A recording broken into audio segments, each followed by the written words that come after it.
Welcome to Chemo Coffee Talk, your weekly dose of resilience, inspiration, and a whole lot of heart. I'm Carly Fouth, a triple-negative breast cancer survivor who started this podcast right from my chemo chair, and now I'm coming to you straight from my kitchen. Whether you're fighting the fight yourself, supporting a loved one, or just here for a little encouragement, you're in the right place. Every week, we'll chat with my cancer-fighting buddies, caregivers, and experts, sharing stories that are real, raw, and uplifting. So grab your favorite mug, brew up some resilience, and let's dive into a conversation filled with humor, hope, and the unstoppable human spirit. I'm committed to continuing this podcast to reach and help as many people as possible. And any kind of support makes a huge difference. So subscribe and share it with friends. Your support keeps me going and helps me spread hope even further. Thanks for listening. Hello, everyone. So today's guest really bumped me up a little bit as a cool mom, and I'm gonna tell you a little story. So I recorded this episode with my guest Charlie Davies yesterday. I just didn't have a chance to do the intro.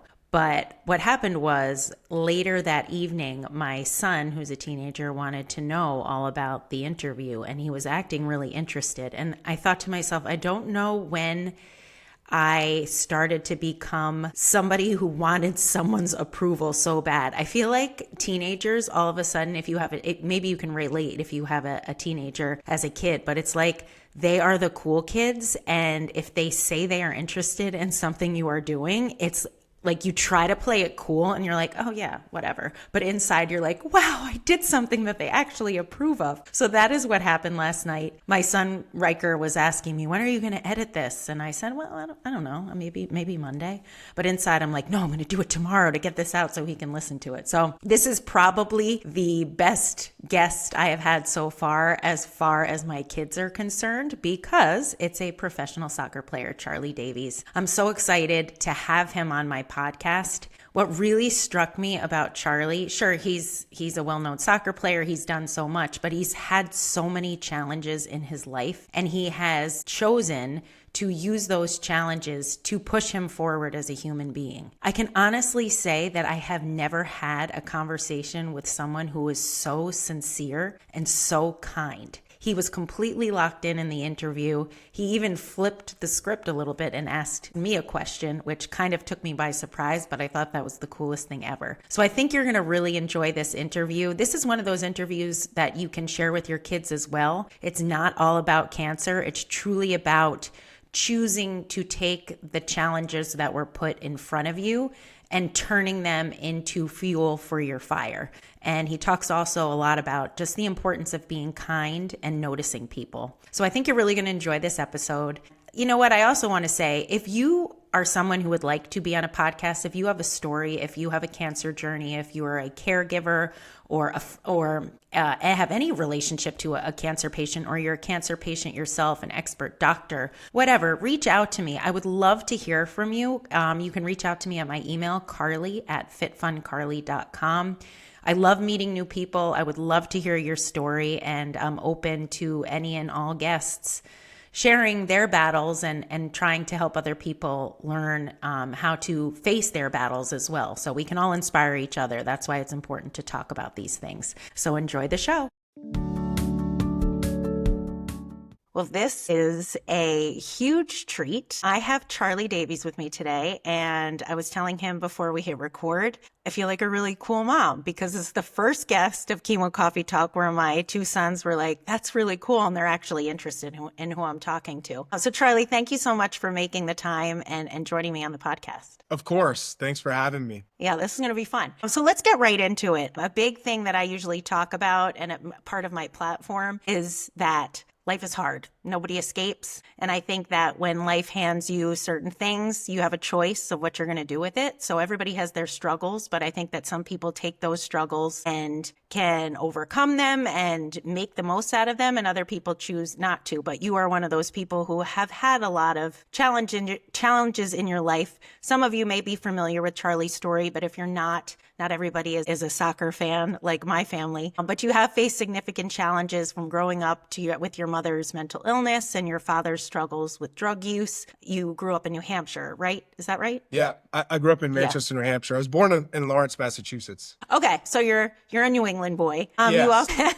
you also had a pretty serious car accident and a cancer diagnosis. So Yes. that's a lot for one human being to handle. So how do you think those experiences have shaped your perspective on life and your approach to overcoming adversity? Well, honestly, I just think adversity is part of my life ever since I was a kid. So I think it forces you to look at things differently. And as a child, I was driven to succeed. I wanted to, have a different life than what I knew. And so, I remember my parents driving around in cars that were duct taped with the window because the window was shattered. So the window was like this plastic wrap. And I just remember being so embarrassed for a lot of the things that I had in my life. And, I was also embarrassed by the state of my parents. My father had a drug addiction, but at the same time, he had this dedication, this drive to seeing me flourish in the sport that I loved most. So he made himself available at all times for me to practice, for me to go to games. The sacrifice was real. But whenever there was wiggle room, it was the evil over his shoulder, those forces that pull you in a direction that isn't great for your family. So, that was something that weighed on me. And I knew I had to be a bigger brother for my younger brother. I also had to kind of be a father figure for him. And at times, trying to be this figure in my home that also was helping my mother, who was diagnosed with a mental illness. And so, you know, that growing up was very difficult. But I think those all helped me prepare for what was coming down the line. And not necessarily the successful moments, because those are easy. It was those low moments, and it forced me to look at life differently because I had that perspective. So, you get to a point where you've reached the mountaintop in my life, which I did, and I was so grateful, and things were coming at me so fast. And the next moment, I'm in the lowest point in my life, and I had seen some real difficult things as a child. My mother nearly committed suicide at least 3 or 4 times, and having to keep her awake when she's taken over 90 pills of her medication. And so from that point of being in a car accident and realizing I have a second chance at life, I also have a second chance to play the game that I love so much that we sometimes take for granted. I knew I had what it took deep down to overcome something like that. And I've just used that in every instance of my life. I'm happy every single day, even though there are times where you get frustrated and things don't go exactly as you would hope. It's so hard to look past the look where I've been. And look what I've overcome, and look at some of the challenges I've faced. How can I be sad today? Or how can I let that frustration pull me in a direction that is full of negativity? So I think I don't necessarily avoid the struggle, or I know struggle's coming down the line and I'm not going to run from it. I'm just going to grow through it. I think that's me. I've grown from all of these instances. So I'm like, I can take on anything. Yeah, I think I talk a lot about myself too, with facing a cancer diagnosis and then talking about my past struggles that I was like, why do I have to go through this? Like, I don't understand the meaning of it, but I think you can relate too, that when you look back on the struggles you had as a kid, they probably set you up for being able to handle the car accident and what, like you said, coming from high and going to low, and even your cancer diagnosis, which I want to talk about too. Excuse me if it's liposarcoma, right? Is it lipo or lipo? Lipo. Of course I said it wrong. It's a rare cancer. And you returned to the field remarkably quickly. So what motivated you during your recovery? I'm sure it was probably reflecting on the past challenges too. And how did your role as a parent, especially at newborn twins, influence your journey? Woo! Sometimes I forget just how difficult that time was, because for me, it was on this journey to become in what I thought to be the greatest attacking soccer player the U.S. has ever produced. And so you're completely derailed from that. You're derailed from playing in a World Cup, which was your ultimate dream as a kid, and you've done everything possible to make that attainable. And so it's gone. It's off the shelf. So you get this new rebirth, if you will, and I'm better for it. I'm like 100% a better human being. I'm a better person. I'm a better father, a better friend, all from the tragic car accident. So now I'm playing, and I find like this this next best version of myself on the field. And all of a sudden, I get a cancer diagnosis. And at the same time, my twin boys are born 3 months early. So you're going through this NICU process, which is also very hard to imagine unless you go through it. So 92 days of visiting the hospital every single day, not knowing what the next moment will bring. There's a lot of uncertainties, and you're hearing constant beeps of the monitors while your kids are in these little isolates. And I think what was driving me the most was the fear of not being around for them when they were older, the fear of them not knowing who their father was or being able to have a conversation with their father, and me not being able to guide them and help them. And that was the fear. And I think that's what drove me to stay positive and be there for my wife, who also had a cancer diagnosis. And she went through 6 months of chemo and radiation as a seventh grader, and something she never really liked to talk about because it was so scarring for her. But she went to school. Like she kept living her life, even going through all of that, as sick as she felt. And so how could I, down the line, how she stuck with me through this car accident and this recovery, all of a sudden be weak for her in that moment. So it was being there for her when she was there for me in my lowest moment, and knowing that I have to be strong for my kids who are fighting the fight of their life, right, at this early stage in their development. So that's what kind of drove me to be this positive figure, to be there every day. No matter what the future held, I knew I had to be strong and positive. So how did your experience and your career in soccer, do you think that athletic mindset is what could you pull from that growing up and finding your success in soccer? I mean, I know from my household, you need to have a specific mindset to be able to keep going. Did that help? 100%. Yeah. It's like in my DNA. Yeah.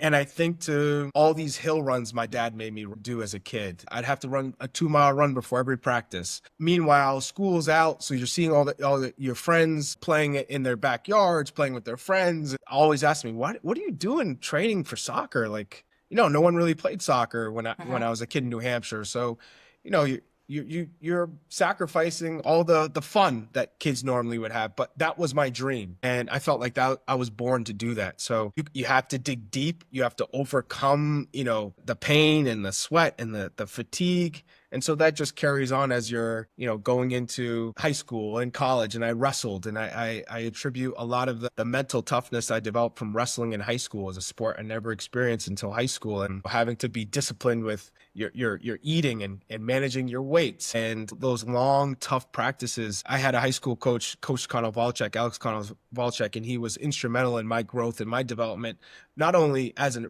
wrestler, but off the mat as well, as a student athlete. So I attribute a lot of my success to my high school journey, being away from home, being at a boarding school. Brooks School was a tremendous experience for me, and it allowed me to really develop, not only as an athlete, but most importantly, as a human being. I love that mindset. And I also want to be very clear here too, because this is my whole platform too, how exercise and making sure you're healthy and going through those workouts, even not as a professional athlete, I think you can develop an athlete mindset like you're talking about. And I think that any kind of workout is kind of like a little mini experience of a challenge you go through life, like a Tabata. Like if you get through it, it's like you have a start and a stop, you have a rest, and then you got to keep going. So I think that that's such a great analogy for life's challenges. And I just love that athletic mindset. And I think you don't have to be a professional athlete to develop it. And I think it's really nice when athletes like yourself who have achieved such great things can talk about it and kind of like bring it down to a level that a lot of people can understand, that as long as you're being active and you're working towards a challenge fitness wise and athletically, I think that that's such a great thing. So I love that part of your story. And that's why I always ask athletes. Yeah. I want to add this, Carly, because it's so funny that you brought that up. As much as you are an athlete and you want to be active and you're all in, when I retired, I found it very difficult to have the motivation to be active. And then I started this journey of figuring out, what's my purpose now? What am I supposed to do? How do I still get that same joy I did on the field now in this next chapter of my life? And so I've been active, from media to front office work to philanthropic endeavors. And I lost the drive to do the things I've always done that came to me natural, which is like going out for a run. Even though my body gets quite sore. I'd say more so than most, just from all the surgeries that I've had. And if you don't maintain it, you lose it. And so it took me probably a good 5 years to finally figure out, okay, you just got to get active again. Start with walking. Hmm. Get on the Peloton. And so now I've finally felt like I've gotten into a rhythm to finding that mentality that I lost. So you may talk about developing it and you get it, but you can lose it too. Oh my goodness. I love that you said that, and not to be like a sports psychologist because I am not one, but I do work with a lot of athletes or people who are very, very good at what they did athletic wise, and then their body changes or something happens. And you would think that people like you would be able to jump right back into it. Do you think maybe it was a little bit of like, I'm not going to be like I was before, so why bother? Do you think it was that kind of like psychological thing, or what, or was it really that, like, where do you think that came from? You know what? I think when I retired, I felt so much relief because the last 5 years or so were such a struggle to continue to play. And I had to put everything in it into my recovery, the practices, and it was such a drain, a mental drain, as well as a physical drain. And so when I stopped, when I didn't have to no longer put myself through that, I had this joy and this happiness. And so the motivation to do all of that had left me. And so I think after some time, you see your body start to change and not change in the way that you want it to change. And the scale starts to go the opposite direction. You say, okay, let me get it back. But it's hard to rediscover that fire that you had been burning for so long. It's out. And it's almost like you don't have logs, you have no paper, you have no oil, your fire starter, you have nothing going. So, it just got to a point where you said, okay, let me figure it out. And I'd start for a little bit and then I'd stop for 6 months. I'd start for a month and then I'd stop for 6 months and I'd start for a month. And so now this is the first time where I've gotten a couple months under my belt of moving in the right direction. And I feel a difference. I feel, why exercise is so important is because I have I have a fresh perspective on a lot of things now because my mind is clear. I sleep better. I'm eating better. And so I think it's just one of those things where if you don't use it, you lose it. And that's kind of what happened to me. Yeah, I had the same thing when I went through chemo. I knew I had to keep going, but I got to tell you, it was a head game because I could lift a lot of weight before I started chemo, and then I started to see how I couldn't lift as much, and it was really hard because you have this bar you're setting for yourself, and that can be really it's the mental game more than the physical game. It's hard. Yes, 100%. It's really hard. But now I love that you've transitioned. Like it seems like you're back into feeling good about working out, but you've also transitioned from being a soccer player to roles in broadcasting and, like you said, philanthropy. And then you're a spokesperson for the American Cancer Society's Real Men Wear Pink campaign. So what message do you hope to convey to others facing similar battles, other than what we've just talked about? I think my message has been pretty clear. I just have a deeper sense of purpose through all the things that I've gone through, that I think I can probably in some form or fashion connect with anyone in the world through adversity based off of, whether it's an accident, whether it's recovery, whether it's cancer, whether it's struggling to find an identity or relationships with parents or relatives. Like there's always some sort of adversity that we can connect with people. And I love getting to the deeper meanings of life and purpose and talking through that with people. I love conversations with people because I think we can learn so much from one another. So I think I'm driven to use my platform to connect with people, to give back and to lift others up. I think that's what drives me the most at this point.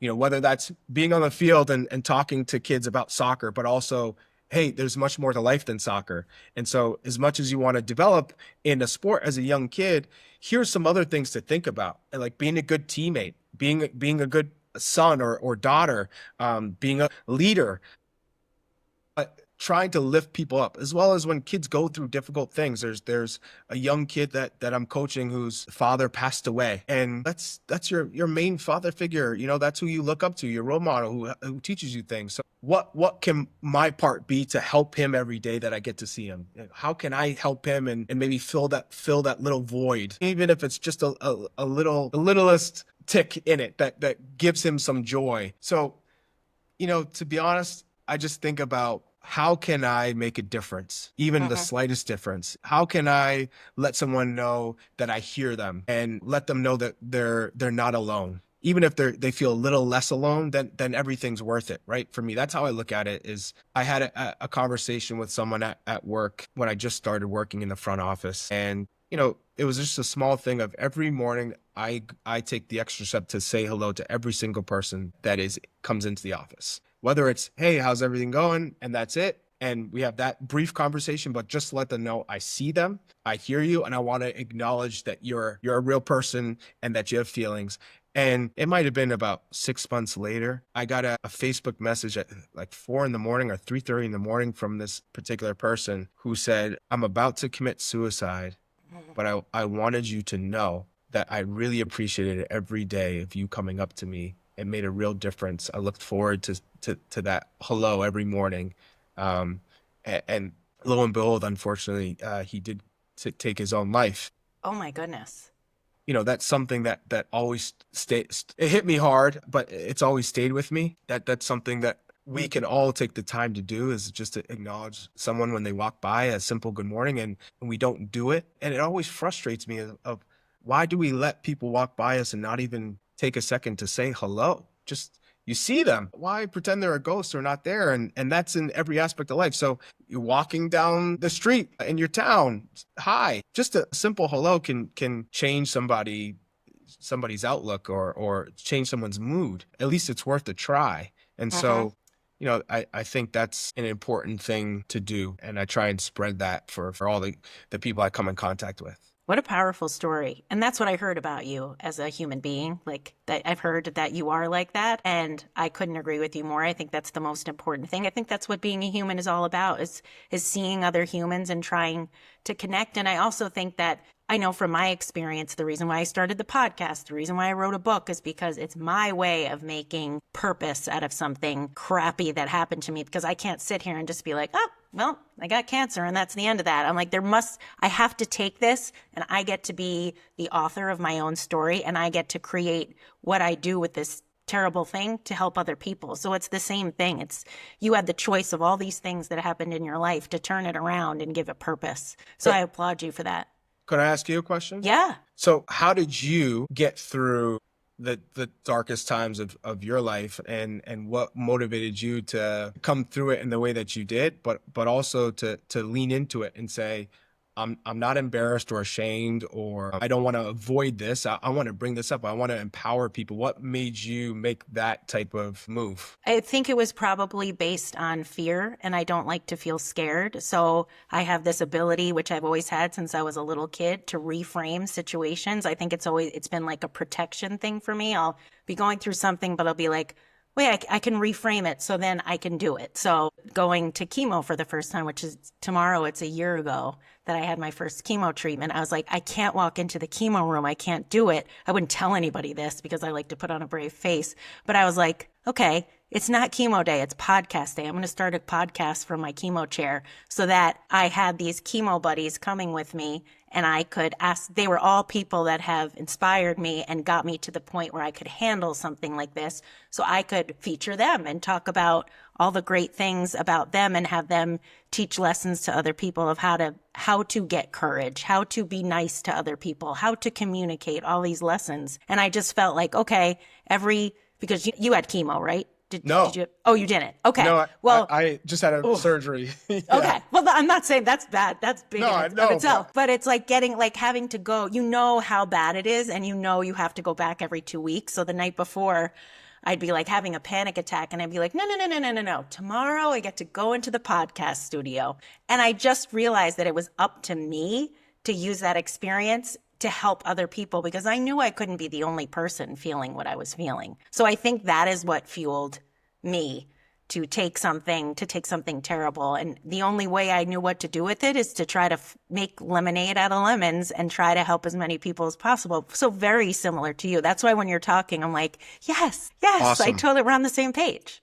Awesome. Yeah, Awesome. It's really important. But I think that's a choice you have to make, because it's very easy to lay on the couch and just feel sorry for yourself, not making the world, like having what happened to you, your accident knocking you off your chances of getting onto the World Cup team. It's just like, it's terrible, but you flipped it. Terrible. Yeah, Terrible. it's not easy. I'm No. not saying it's easy, not at all. So, okay, let's talk. Now I'm going to ask you another question. So, like I say this a lot to my guests, like we'll never thank cancer or thank a car accident or thank anything in our past for happening to us. Like it's crappy. So, what is the biggest lesson you have learned? Like what's because you've had a lot of struggles. So, from all of those struggles, what's the biggest thing you are grateful for from any of the struggles that it gave you? So it's hard to say those things are gifts because they're not, but you can choose to find the gift in them. So one thing, the first thing that pops into your head, the biggest gift. Biggest gift is I'm thankful for the people that I have in my life. Mm-hmm. The closest people that stuck with me through thick and thin, because as much as we want to say, hey, we're the ones in this body, we're overcoming these challenges that are in front of us, there's no way we could do that without the people around us to keep us going, because we do have our moments. Like, we're all humans, we have weaknesses and we have those low points, and of course it's on us in the end to have the strength to get it done. But to have that emotional support is massive. So I think, like, I look at my wife and I say to myself, like, how lucky am I to have someone who wouldn't be willing to leave the hospital room that I was in for a month because she cared so much about me, rather than eating and sleeping right, because she wanted to make sure I was okay. And so how Mm-hmm. could I ever take her for granted, or not appreciate her being in my life? And then I had so many friends who would call to check in on me, and just let me know I'm in their thoughts, and that they're giving me encouragement. And so, for the national team, when this happened, this car accident, and I had like one hand on this World Cup opportunity, I thought to myself, I got to get back. I got to get back on the field. And I had this dream that I could somehow recover in time for the World Cup. And that's what was driving me.